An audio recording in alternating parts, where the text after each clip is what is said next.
నమస్కారం n times కి స్వాగతం. హెడ్లైన్ చూద్దాం.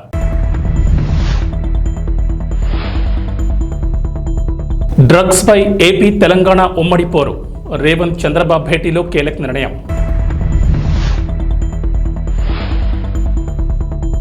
విద్యార్థులకు ఏపీ ప్రభుత్వం శుభవార్త. పాఠశాల విద్యార్థులకు కాస్మెటిక్ వస్తువులను నేరుగా ఇవ్వాలని ప్రాథమికంగా నిర్ణయం.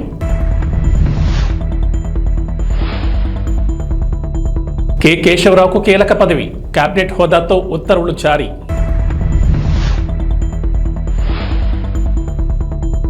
వారాహి అమ్మవారి దీక్ష పూర్తి. మరో దీక్షలోకి పవన్ కళ్యాణ్.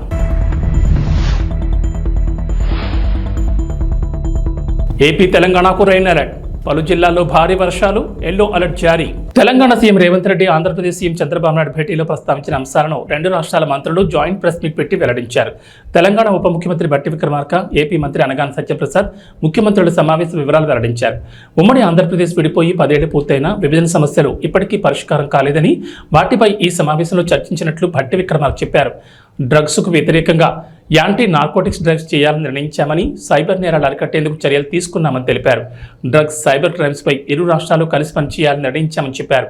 ఇక ఇటీవల ఏపీలో కూడా యాంటీ నార్కోటిక్ టాస్క్ ఫోర్స్ ఏర్పాటు చేయడం గమనార్హం. రెండు రాష్ట్రాల ముఖ్యమంత్రులు సమగ్రంగా చర్చించిన తర్వాత ఒక నిర్ణయానికి వచ్చారని, ఇరు రాష్ట్రాలకు చెందిన అధికారులతో కూడిన ఉన్నత స్థాయి కమిటీ వేయాలని నిర్ణయించినట్లు తెలిపారు. ఇక మంత్రులతో కూడిన మరో కమిటీని కూడా ఏర్పాటు చేయాలని నిర్ణయం తీసుకున్నట్లు వెల్లడించారు. రెండు రాష్ట్రాల ప్రభుత్వ ప్రధాన కార్యదర్శులు, ఇరు రాష్ట్రాల నుంచి 3 చొప్పున అధికారులతో 2 వారాల్లోగా కమిటీ ఏర్పాటు చేస్తామని బట్టి విక్రమార్క స్పష్టం చేశారు. గిరిజన సంక్షేమ పాఠశాలలో చదివే విద్యార్థులకు ఆంధ్రప్రదేశ్ ప్రభుత్వం శుభవార్త చెప్పింది. పాఠశాల విద్యార్థులకు కాస్మెటిక్ వస్తువులను నేరుగా ఇవ్వాలని ప్రాథమికంగా నిర్ణయం తీసుకుంది. గత ప్రభుత్వం కాస్మెటిక్ వస్తువులను నేరుగా ఇవ్వకుండా కాస్మెటిక్ ఛార్జీలను విద్యార్థుల తల్లుల ఖాతాలో జమ చేస్తూ వచ్చింది. అయితే ఆ నగదు సకాలంలో విడుదల చేయలేదనే ఆరోపణలు ఉన్నాయి. దీంతో కాస్మెటిక్ వస్తువులు అందక విద్యార్థులు ఇబ్బందులు పడ్డారు. ఈ విషయాలను దృష్టిలో పెట్టుకుని ప్రభుత్వమే పేస్ట్, బ్రష్, షాంపూ వంటి కాస్మెటిక్ వస్తువులను నేరుగా వారికి ఇవ్వాలని అధికారులు నిర్ణయం తీసుకున్నారు. ఈ మేరకు గిరిజన సంక్షేమ శాఖ అధికారులు తమ ప్రతిపాదనను సీఎం చంద్రబాబు నాయుడు వద్దకు పంపించారు. సీఎం చంద్రబాబు ఆమోదిస్తే ఈ నిర్ణయం అమల్లోకి రానుంది. మరోవైపు గిరిజన సంక్షేమ శాఖ ఆధ్వర్యంలో ఏపీ వ్యాప్తంగా 548 పాఠశాలలు నడుస్తున్నాయి. ఇందులో సుమారుగా 1.25 లక్షల మంది విద్యార్థులు చదువుతున్నారు. వీరందరికీ ప్రతి నెల కాస్మెటిక్ ఛార్జీల కోసం ₹1.5 కోటి ఖర్చు అవుతోందని అంచనా. అయితే గత వైసీపీ ప్రభుత్వం ఈ నిధులు విడుదల చేయకపోవడంతో సుమారుగా 10 కోట్లు బకాయిలు పడినట్లు తెలుస్తోంది. దీంతో గత ప్రభుత్వం మాదిరిగా కాకుండా కాస్మెటిక్ వస్తువులను నేరుగా ఇవ్వాలని అధికారులు నిర్ణయించారు. ఈ ఛార్జీలతో వస్తువులను కొని విద్యార్థులకు అందివ్వాలని ప్రాథమికంగా నిర్ణయం తీసుకున్నారు. ఇటీవల కాంగ్రెస్ పార్టీలో చేరిన తెలంగాణ సీనియర్ రాజకీయ నేత కె కేశవరావుకు రేవంత్ సర్కార్ కీలక పదవి కట్టబెట్టింది. తెలంగాణ ప్రభుత్వ సలహాదారుడిగా ఆయన నియమించారు. కేబినెట్ హోదాతో ఆయన్ను పబ్లిక్ అఫైర్స్ సలహాదారుడిగా నియమించారు. ఈ మేరకు ప్రభుత్వం నుంచి ఉత్తర్వులు జారీ అయ్యాయి. కేకేకు ఉన్న రాజకీయ పరిపాలనాపరమైన అనుభవాలను దృష్టిలో ఉంచుకుని ఆయన్ను సలహాదారుగా నియమించినట్లు తెలిసింది. కాగా కేకే గతంలో కాంగ్రెస్ పార్టీలో కొనసాగారు. తెలంగాణ రాష్ట్ర ఆవిర్భావానికి ముందు బీఆర్ఎస్ పార్టీలో చేరారు. ఆ తర్వాత ఆయన్ను కేసీఆర్ 2 సార్లు రాజ్యసభకు నామినేట్ చేశారు. తెలంగాణలో కాంగ్రెస్ అధికారంలోకి వచ్చిన తర్వాత తిరిగి సొంత గుట్టుకు వచ్చేందుకు సిద్ధమయ్యారు. ఈ మేరకు పార్లమెంట్ ఎన్నికలకు ముందే రేవంత్ రెడ్డితో చర్చలు జరిపారు. అనంతరం 4 రోజుల క్రితం బీఆర్ఎస్ పార్టీని వీడి ఏఐసీసీ అధ్యక్షుడు మల్లికార్జున ఖర్గే సమక్షంలో కాంగ్రెస్ కండువా కప్పుకున్నారు. బీఆర్ఎస్ పార్టీ ద్వారా తనకు వచ్చిన రాజ్యసభ పదవికి కూడా కేకి రాజీనామా చేశారు. AP deputy CM Pawan Kalyan చేపట్టిన వారాహి దీక్ష ముగిసింది. 11 రోజుల పాటు ఈ దీక్ష నిర్వహించిన పవన్ కళ్యాణ్ శుక్రవారంతో ముగించారు. సమాజ క్షేమాన్ని, దేశ సౌభాగ్యాన్ని కాంక్షిస్తూ పవన్ కళ్యాణ్ చేపట్టిన వారాహి ఏకాదశ దిన దీక్ష వారాహి అమ్మవారి ఆరాధన, కలశోద్వాసన క్రతువుతో పరిసమాప్తమైందని జనసేన తెలిపింది. మరోవైపు దీక్ష ముగింపు సందర్భంగా వేద పండితుల మంత్రోచ్చారణల నడుమ వారాహి మాతకు పవన్ ప్రత్యేక పూజలు నిర్వహించారు. అనంతరం ఏకహారతి, ద్విహారతి, త్రిహారతి, చతుర్థ, పంచ, నక్షత్ర హారతలు సమర్పించారు. అనంతరం కుంభహారతితో వారాహి దీక్ష సంపూర్ణమైంది. మరోవైపు వారాహి దీక్ష పూర్తయిన నేపథ్యంలో పవన్ కళ్యాణ్ మరో దీక్ష చేయనున్నారు. పవన్ చాతుర్మాస దీక్ష చేయనున్నారు. గృహస్థాచార రీతిలో ఈ దీక్ష చేస్తారన్న జనసేన అధికార కార్యకలాపాలను కొనసాగిస్తూనే శుభతిథుల్లో మాత్రం దీక్షా వస్త్రాలు ధరిస్తారని ప్రకటనలో తెలిపారు. దీక్షాకాలంలో పరిమిత సాత్వికాహారం మాత్రమే స్వీకరిస్తారని పేర్కొన్నారు. ఆంధ్రప్రదేశ్లో జూలై 8వ తేదీ నుంచి ఉచిత ఇసుక విధానం అమల్లోకి రానుంది. ఇప్పటికే ముఖ్యమంత్రి నారా చంద్రబాబు నాయుడు ఆదేశాలతో అధికారులు ఈ ఉచిత ఇసుక విధానానికి సంబంధించిన కార్యాచరణను సిద్ధం చేశారు. ముందుగా రాష్ట్రంలో అన్ని జిల్లాల నిల్వ కేంద్రాల్లో ఉన్న ఇసుక డంపుల నుంచి ఇసుకను అందించనున్నారు. అయితే ప్రభుత్వం ₹1 కూడా తీసుకోకుండా ఉచితంగా ఇసుకను అందించాలని నిర్ణయించింది. అయితే ప్రజల నుంచి కేవలం ఇసుక తవ్వకాల ఖర్చు, సీనరీస్ మాత్రమే వసూలు చేయాలని నిర్ణయం తీసుకుంది. ఉచిత ఇసుక విధానం తీసుకువచ్చిన నేపథ్యంలో అక్రమ తవ్వకాలు, అక్రమ రవాణా జరగకుండా అధికారులతో పటిష్ట నిఘా ఏర్పాటు చేయనున్నారు. దగ్గరలో ఉన్న వాగులు వంకల నుంచి స్థానికులు ఎడ్ల బండలు ఇసుకను తెచ్చుకునేందుకు అవకాశం కల్పించారు. ఈ మేరకు ఉచిత ఇసుక విధానానికి సంబంధించి సీఎస్ నీరబ్ కుమార్ ప్రసాద్ శనివారం అన్ని జిల్లాల కలెక్టర్లకు మార్గదర్శకాలు వివరించారు. ఇప్పటి వరకు ఉన్న కాంట్రాక్టర్లు జీసీకేసీ ప్రతిమ ఇన్ఫ్రా పక్కకు తప్పుకున్నట్లు సీఎస్ తెలిపారు. ఈ క్రమంలోనే ఇసుక నిల్వలను స్థానిక కలెక్టర్లు స్వాధీనం చేసుకోవాలని సూచించారు. మరోవైపు ఇప్పటికే రాష్ట్రమంతటా 43 లక్షల టన్నుల ఇసుక నిల్వలు ఉన్నట్లు గనుల శాఖ అధికారులు లెక్కించారు. సోమవారం నుంచి ఈ నిల్వలను ప్రజలకు అందించనున్నారు. రాబోయే 3 నెలలకు 88 లక్షల టన్నుల ఇసుక అవసరం ఉంటుందని గుర్తించారు. సంవత్సరానికి 3.20 కోట్ల టన్నుల ఇసుకకు డిమాండ్ ఉంటుందని అంచనా వేశారు. హైదరాబాద్లోని ప్రజాభవన్ వేదికగా జరిగిన తెలంగాణ ముఖ్యమంత్రి రేవంత్ రెడ్డి, ఆంధ్రప్రదేశ్ ముఖ్యమంత్రి నారా చంద్రబాబు నాయుడు భేటీ నిన్న ముగిసింది. 1:45 నిమిషాల పాటు జరిగిన ఈ భేటీలో వివిధ అంశాలతో పాటు 2 రాష్ట్రాలకు సంబంధించిన కీలక విషయాలపై సుదీర్ఘంగా చర్చించారు. ఈ క్రమంలోనే 2 రాష్ట్రాలకు సంబంధించి మరిన్ని అంశాలపై చర్చించేందుకు కమిటీలు ఏర్పాటు చేయాలని సూత్రప్రాయంగా అంగీకారం తెలిపారు. ఈ 2 కమిటీల్లో ఒకటి మంత్రులతో కూడిన కమిటీ, మరొకటి అధికారులతో ఏర్పాటు చేయాలని ఇద్దరు ముఖ్యమంత్రులు నిర్ణయించారు. మంత్రులతో కూడిన కమిటీలో తెలంగాణ నుంచి పొన్నం ప్రభాకర్, దుద్దిళ్ల శ్రీధర్ బాబు ఉండే అవకాశాలున్నట్లు తెలుస్తోంది. విభజన చట్టంలో ఉన్న సమస్యలను పరిష్కరించుకునేందుకు ఇది తొలి భేటీ అని, తర్వాత మరిన్ని సమావేశాలు నిర్వహించాలని ఇద్దరు ముఖ్యమంత్రులు నిర్ణయించినట్లు సమాచారం. మరీ ముఖ్యంగా విభజన చట్టంలోని షెడ్యూల్ 9, 10లో ఉన్న అంశాలపై చర్చించినట్లు తెలుస్తోంది. ఇరు రాష్ట్రాల సీఎంల మధ్య జరిగిన చర్చల వివరాలు తెలిపిన మంత్రి అనగాని సత్యప్రసాద్, విభజన సమస్యలపై ఉన్నత స్థాయి అధికారులతో ఒక కమిటీతో పాటుగా అధికారుల కమిటీ పరిష్కరించలేని సమస్యలపై మంత్రులతో కమిటీ వేయాలని ఇరు రాష్ట్రాలు నిర్ణయం తీసుకున్నట్లు చెప్పారు. విభజన సమస్యలు ఒక్కటే కాకుండా గత 5 ఏళ్లు పట్టి పీడించిన డ్రగ్స్, గంజాయి, సైబర్ క్రైమ్స్పై కూడా భేటీలో చర్చ జరిగింది. డ్రగ్స్, సైబర్ క్రైమ్స్ నియంత్రణకు 2 రాష్ట్రాలు కలిసి పనిచేయాలని, 2 రాష్ట్రాల ఏడీజీ స్థాయి అధికారులతో డ్రైవ్ నిర్వహించాలని 2 ప్రభుత్వాలు నిర్ణయం తీసుకున్నాయి. పనిచేస్తారు కాబట్టి ఒక ప్రోయాక్టివ్ వేగా లెటర్ పంపించడం, దాన్ని ఇక్కడ గౌరవ ముఖ్యమంత్రి గారు కేబినెట్లో చర్చించి సానుకూలంగా స్పందించి ఈరోజు ఈ సమావేశం ఏర్పాటు చేయటం, సమావేశంలో అన్నీ కూడా కులంకుశంగా చర్చించి అందరు అడ్వైజులు తీసుకుని ఎవరైతే మంత్రివర్యులు ఉన్నారో అలాగే అధికారులు ఎవరైతే ఉన్నారో అందరి కూడా సలహాలు సూచనలు తీసుకుని డిస్కస్ చేసి ఇవన్నీ కూడా, ఎందుకంటే మీ అందరికీ తెలుసు తెలంగాణ ఒక ఉద్యమంతో, ఒక నిధులు విధులు కేటాయింపులతో ఏర్పాటైంది, అంటే దాని మీద ఉద్యమం చేసి ఏర్పాటైంది. అలాగే ఆంధ్రప్రదేశ్ అభివృద్ధి, వారి యొక్క సెంటిమెంట్లు కూడా చాలా పరిణామం తీసుకుని ఎవరు యొక్క మనోభావాలు దెబ్బతినకూడదు, అందరి యొక్క భావోద్వేగాలన్నీ కూడా పరిణామం తీసుకుని మనం ఇవన్నీ కూడా ఫుల్ఫిల్ చేసుకోవాలని చెప్పేసి ఒక లక్ష్యంతో ఏదైతే రీఆర్గనైజేషన్ యాక్ట్లో ఉన్న ప్రతి ఒక్క అంశం కూడా పూర్తిగా చర్చలతోనే అది సానుకూలంగా సత్వరంగా పరిష్కరించాలనే లక్ష్యంతోనే ఈ యొక్క ఆఫీసర్స్ కమిటీ ఏర్పాటు చేయడం కానీ, దాని తర్వాత మినిస్టర్స్ కమిటీ ఏర్పాటు చేయడం కానీ, తర్వాత ముఖ్యమంత్రులు కూడా అన్ని విషయాలు కూడా నాట్ ఓన్లీ రీఆర్గనైజేషన్ యాక్ట్, అది కాకుండా కూడా రాబోయే రోజుల్లో కూడా మంచి వాతావరణం క్రియేట్ చేసే విధంగా ముఖ్యమంత్రులు కూడా ఫ్రీక్వెంట్గా కలుద్దామని చెప్పి ఒక ఆలోచన ముందు రావటం నిజంగా చాలా ఆనందదాయకం.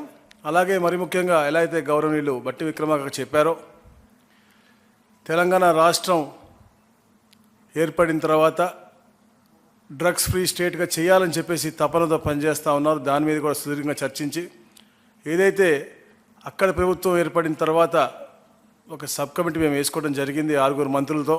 ఎందుకంటే అక్కడ మా దగ్గర కూడా స్కూల్ బ్యాగుల్లో, అంటే 8th క్లాస్ చదువుకునే స్కూల్ బ్యాగుల్లో కూడా మనకి గంజాయి దొరికే పరిస్థితి మాకు అక్కడ రాష్ట్రంలో ఉంది. కాబట్టి ఎడ్యుకేషన్ మినిస్టర్ కానీ, గౌరవ హోమ్ మినిస్టర్ కానీ, అలాగే ట్రైబల్ వెల్ఫేర్ మినిస్టర్ కానీ, ట్రాన్స్పోర్ట్ మినిస్టర్ అందరూ కూడా వేసుకుని మేము సబ్ కమిటీ ఏర్పాటు చేయడం, వారి మీటింగ్ కూడా జరగడం జరిగింది. సో అక్కడ ఉన్నటువంటి ఈ యొక్క డ్రగ్ కల్చర్ని ఇక్కడ ఉన్నటువంటి డ్రగ్ కల్చర్కి లింక్ ఉంది. ఎందుకంటే అక్కడ ఉత్పత్తి అయ్యి ఇక్కడికి ఎక్కువగా వస్తుందని చెప్పేసి ఇక్కడ ముఖ్యమంత్రి గారు చాలా కన్సర్న్గా ఉన్నారు. కాబట్టి ఒక జాయింట్గా ఒక ఇద్దరు అధికారులు అడిషనల్ డీజీపీ పత్తికొండలో శాంతినికేతన్ ట్యుటోరియల్లో డాక్టర్ శ్యాంప్రసాద్ ముఖర్జీ జయంతిని బీజేపీ పత్తికొండ మండల అధ్యక్షులు కొత్తపల్లి శంకరేచార్ ఆధ్వర్యంలో ఘనంగా నిర్వహించారు. ఈ సందర్భంగా BJP Kisan Morcha assembly incharge CC Ranganna, legal cell convener Bhaskar మాట్లాడుతూ శ్యాంప్రసాద్ ముఖర్జీ జూలై 6వ తేదీన కలకత్తాలో జన్మించారని, ఈయన కాషాయ బాహుబలని, జాతీయవాద నేతలలో ముఖ్యుడని మరియు 1921లో ఆంగ్లంలో పట్టాపుచ్చుకున్నారని, 1951లో జనసంఘ్ పార్టీ ఏర్పాటు చేశారని, అప్పట్లోని 3 లోక్సభ స్థానాలు గెలిచారని, ఒక లోక్సభ స్థానం నుంచి ఆయన గెలిచారని అన్నారు. కలకత్తా విశ్వవిద్యాలయానికి ఉపకులపతిగా, బెంగాల్ ఆర్థిక మంత్రిగా, భారతదేశానికి నెహ్రూ గవర్నమెంట్లో పరిశ్రమల మంత్రిగా దేశానికి ఎంతో సేవ చేశారన్నారు. గౌరవ సంపద రామప్రకాష్ ముఖర్జీ గారు మన భారతదేశంలో చాలా ముఖ్యమైన వ్యక్తి. కాశ్మీర్ని పోయినసారి వాళ్ళు కాంగ్రెస్ పార్టీ వాళ్ళు రెండుగా చీల్చారు. అది వద్దని భారతదేశంలో విలీనం కావాలని పోరాడిన చాలా ముఖ్యమైన వ్యక్తి.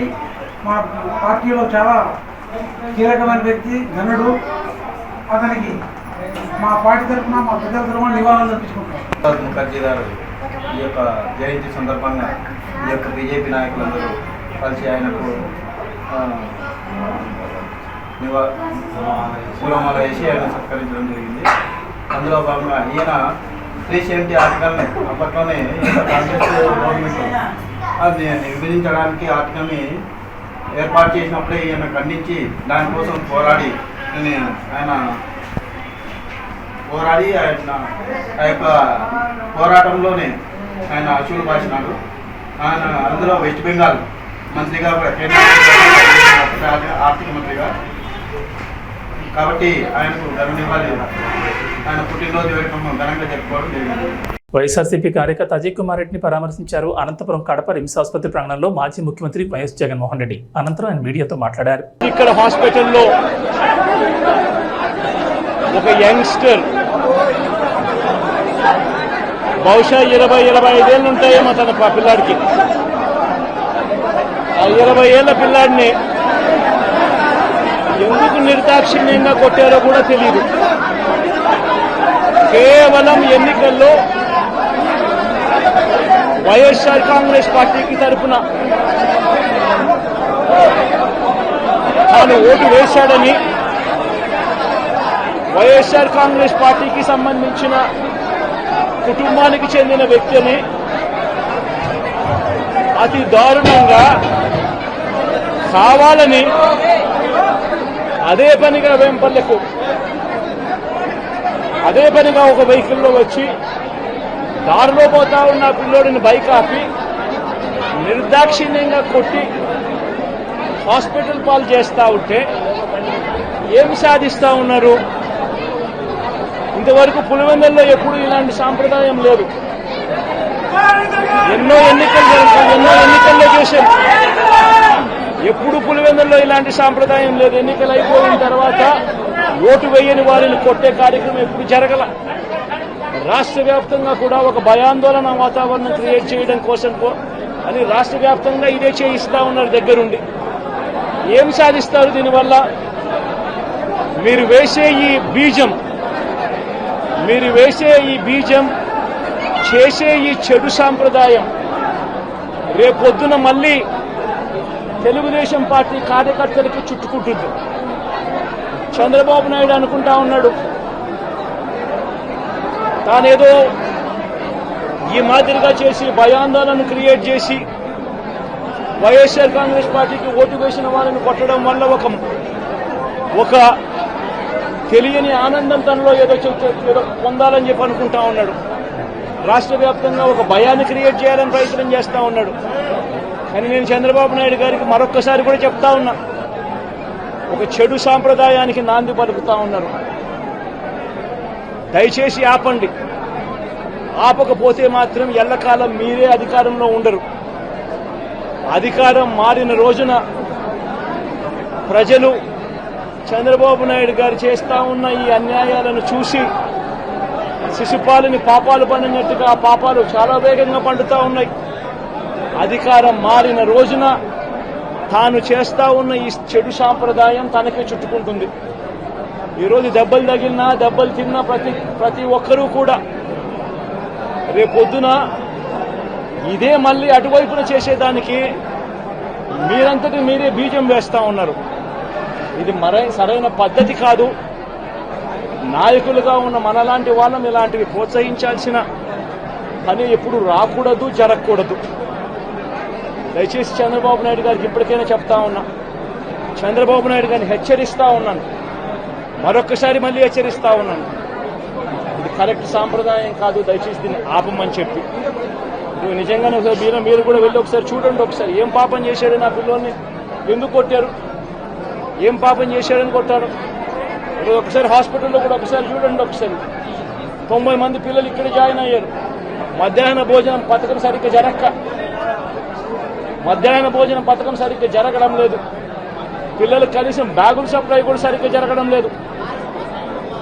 ఇచ్చేటోడు ఎవడు ఇవ్వడం లేదు సరిగ్గా ఏది వ్యవస్థ అనేది ఏది సరిగ్గా జరగడం లేదు. వ్యవస్థను గాడిలో పెట్టండి.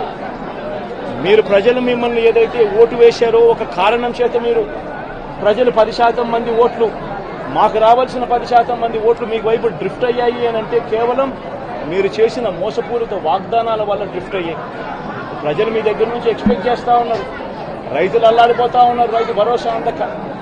పిల్లలు అల్లాడిపోతూ ఉన్నారు, పిల్లలు బడులు స్టార్ట్ అయ్యాయి కానీ తల్లులకు అమ్మఒడి కార్యక్రమం ద్వారా వస్తూ ఉన్నది రావడం లేదు. తల్లులు ఎదురుగా ఆశగా ఎదురు చూస్తూ ఉన్నారు. వాళ్ళని చూసుకోండి. అక్క చెల్లెమ్మలకి ఇస్తామన్నారు నెల 1,500 రూపాయలు, అది ఇచ్చే కార్యక్రమం చూసుకోండి. ఇంటింటికి ఉద్యోగం అన్నారు, ఉద్యోగం ఇవ్వకపోతే 3,000 రూపాయలు ప్రతి ఇంటికి నిరుద్యోగ వృత్తి అన్నారు. ఆ పిల్లలందరూ ఎదురు చూస్తూ ఉన్నారు. మీరు ఎప్పుడెప్పుడు ఇస్తారు 3,000 రూపాయలు నిరుద్యోగ వృత్తి అని, అది చూసుకోండి. ఇటువంటి ఏవి కూడా మంచి కార్యక్రమాలు ఏవి కూడా చేయకుండా రాష్ట్ర వ్యాప్తంగా భయాందోళన మాత్రమే క్రియేట్ చేసే దుర్బుద్ధిని చేసే దుశ్చర్యను ఆపండి అని మరొకసారి హెచ్చరిస్తూ చెప్తా ఉన్నాం.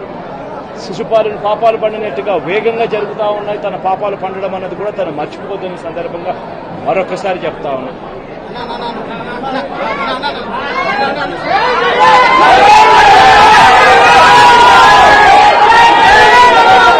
మహేంద్ర సింగ్ ధోని ప్రపంచ క్రికెట్లో తనకంటూ ప్రత్యేక గుర్తింపు తెచ్చుకున్న వ్యక్తి. భారత క్రికెట్లో తనదైన ముద్ర వేసిన లెజెండ్. టీమిండియా క్రికెట్ గురించి చెప్పాలంటే ధోనికి ముందు, ధోనికి తర్వాత అంతలా భారత క్రికెట్పై అతను ప్రభావం చూపించాడు. అతడి రాక దేశంలో క్రికెట్కు కొత్త వెలుగును తీసుకొచ్చింది. టీమిండియాను ప్రపంచ క్రికెట్లో మేటి జట్టుగా నిలిపిన కెప్టెన్ ధోని యువ ఆటగాళ్లతోనూ మైదానంలో అద్భుతాలు సృష్టించడం అతని నైజం. సాధారణ బౌలర్లతో కూడా అసాధారణ ప్రదర్శన రాబట్టడం అతనికి అలవాటు. వాస్తవానికి ధోని గురించి మాట్లాడుకోవాలంటే ఎంతైనా మాట్లాడుకోవచ్చు, ఎంతైనా చెప్పుకోవచ్చు. మహేంద్ర సింగ్ ధోని 43వ పుట్టినరోజు సందర్భంగా పుట్టినరోజు శుభాకాంక్షలు. మెగా ఫ్యాన్స్ ఏ సినిమాకి లేనంతగా గేమ్ చేంజర్ కోసం ఎదురు చూస్తూనే ఉన్నారు. 2021 ఫిబ్రవరిలో అధికారికంగా మొదలైన ఈ సినిమా దాదాపు 3 ఏళ్లకు పైగా షూటింగ్ దశలోనే ఉంది. కానీ ఇప్పటి వరకు ఒక్క టీజర్ కానీ గ్లింప్స్ కానీ రిలీజ్ చేయలేదు. Ram Charan first look poster, జరగండి సాంగ్ తప్ప మూవీ టీం నుంచి ఇంకేం రాలేదు. అయినా కూడా గేమ్ చేంజర్ కోసం మెగా అభిమానులు ఆశగానే ఎదురు చూస్తూనే ఉన్నారు. ఖచ్చితంగా ఈ ఏడాది అయితే సినిమా రిలీజ్ అవుతుందని అనుకుంటున్న మెగా ఫ్యాన్స్కి డైరెక్టర్ శంకర్ ఇటీవల షాక్ ఇచ్చిన సంగతి తెలిసిందే. ఇంకా కొంత భాగం షూటింగ్ బ్యాలెన్స్ ఉందని, మరో 6 నెలల్లోపు రిలీజ్ చేసేందుకు ట్రై చేస్తామంటూ చెప్పుకొచ్చారు. అప్పటి నుంచి అభిమానులు గేమ్ చేంజర్ ఈ ఏడాది రావడం కష్టమైన డిసైడ్ అయిపోయారు. ఇలాంటి సమయంలో మూవీ గురించి ఓ గుడ్ న్యూస్ వచ్చింది. ఇక వాతావరణ విషయానికి వస్తే తెలంగాణలో వర్షాలపై హైదరాబాద్ వాతావరణ కేంద్ర అధికారులు అలర్ట్ ఇచ్చారు. నేడు రేపు రాష్ట్రంలో విస్తారంగా వర్షాలు కురుస్తాయని చెప్పారు. నైరుతి రుతుపవనాల ప్రభావంతో రాష్ట్రంలో విస్తారంగా వర్షాలు కురుస్తాయని వెల్లడించారు. పలు జిల్లాల్లో భారీ వర్షాలకు ఛాన్స్ ఉందన్నారు. ఇవాళ వికారాబాద్, సంగారెడ్డి, మెదక్, కామారెడ్డి, వనపర్తి, నిజామాబాద్, జగిత్యాల, సిరిసిల్ల, సిద్దిపేట, గద్వాల్, నారాయణపేట జిల్లాల్లో భారీ వర్షాలకు ఛాన్స్ ఉందన్నారు. ఈ మేరకు ఆయా జిల్లాలకు హైదరాబాద్ వాతావరణ కేంద్ర అధికారులు ఎల్లో అలర్ట్ జారీ చేశారు. అటు ఏపీలో వర్షాలు కురుస్తాయంటోంది వాతావరణ శాఖ. నైరుతి రుతుపవనాల సమయంలో రాష్ట్ర వ్యాప్తంగా ఎండలు మండిపోయాయి. వేడి వాతావరణంతో ప్రజలు ఇబ్బంది పడ్డారు. అయితే తూర్పు మధ్య బంగాళాఖాతంలో ఉపరితల ఆవర్తనం కొనసాగుతుండగా గుజరాత్, కర్ణాటక తీరాల వెంబడి ద్రోణి విస్తరించింది. ఈ ప్రభావంతో రాబోయే 3 రోజుల్లో ఉత్తర కోస్తాలోని కొన్ని జిల్లాల్లో భారీ వర్షాలు కురుస్తాయని వాతావరణ శాఖ అంచనా వేస్తోంది. రాయలసీమ, దక్షిణ కోస్తాలో కొన్ని ప్రాంతాల్లో తేలికపాటి నుంచి ఓ మోస్తరు వర్షాలు కురిసే అవకాశం ఉందంటున్నారు వాతావరణ శాఖ అధికారులు. ఇవి బులెటిన్ విశేషాలు. నమస్కారం.